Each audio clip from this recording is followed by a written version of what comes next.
What are the top 5 things you should be doing as an international student when you arrive in the UK? Stay tuned to find out. Hey guys, welcome back to my channel. I'm Nidhi and this is my UK diary. You finally arrived in the UK as an international student. How exciting! But wait, what are the top things that you need to do soon after you land? And ideally in the very first month of you being in the UK? Let's find out. Point number 1. Make sure you register with your university or college. Some universities or colleges might actually allow you to register before you even arrive in the UK. If that's the case, that's brilliant. However, in a lot of cases, you actually have to arrive in the university and register there. When you register with your college or university, you would be given a student identity card. That is very, very important for you. So you're in the system as an official international student. So please make sure that's one of the first things you do. Point number 2, apply for a national insurance card. A national insurance card, or an NI card as it's commonly called, is very, very important for you if you were to want a job in the country. Without a national insurance number, it is highly unlikely that a good employer is going to offer you a job. National insurance is also important for you throughout your journey in this country. So please make sure one of the first things you do is apply for a national insurance card. It's a very simple and straightforward process. All you do is go onto the gov.uk website and apply for a national insurance card. It can take up to 4 weeks for you to get the card. Bear in mind, most of the employers will require you to provide them your national insurance or NI number once you start working with them, whether that's on a full-time or part-time basis. So please make sure you register for your NI as soon as you arrive. Point number 3, open a bank account.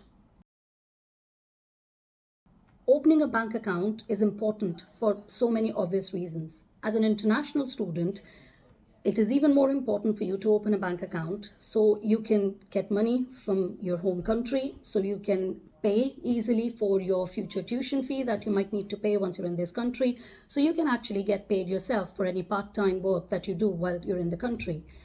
Opening a bank account is again a relatively simple process. Some of the documents that you would require to open your bank account are your passport. That's just your proof of identity. You would also be required to provide a proof of address. So this could be, if you've got university accommodation, this could be a letter to state that, or it could be your tenancy agreement or any other form of document that proves where you reside in the UK. And finally, you would also need your student letter just to confirm that you are an international student. You can either go onto the bank websites and apply through there. You can visit a bank branch, or you can actually go through some comparison websites listed here. And those comparison websites would give you all the different bank accounts that are on offer at the time. Look out, because sometimes there are actually some great student deals offered by banks. Number 4, register with a GP.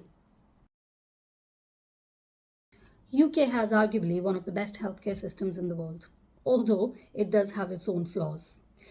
For you to be able to access NHS, you must register with a GP as soon as you arrive. You need to find out a GP near you that is open to taking new patients.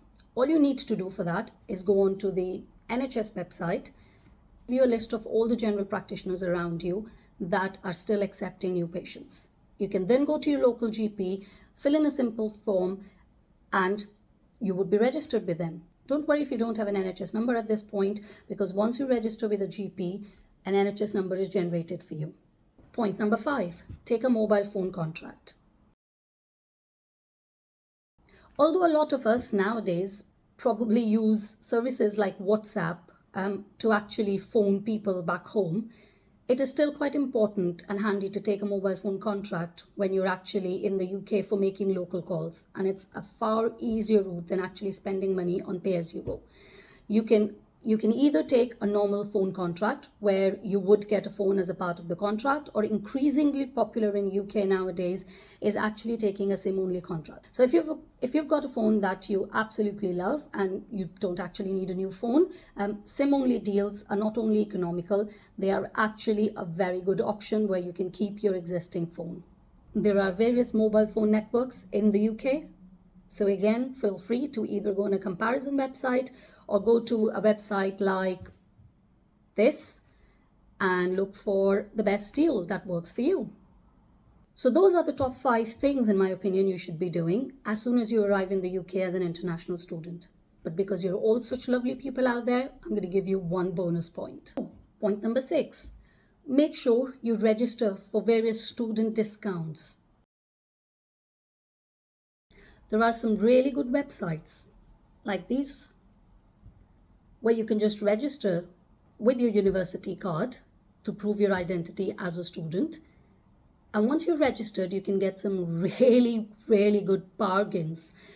In general, once you are registered as a student, you are offered special discounts, money off vouchers, and various other things that can save you money. Some examples at the time of recording are these. So those were my top 6 things that you should be doing soon after you arrive in the UK as an international student. I hope you liked the video. If you did, consider subscribing. If you'd like me to cover any other topics, please mention them in the comments down below. Until my next video, take care.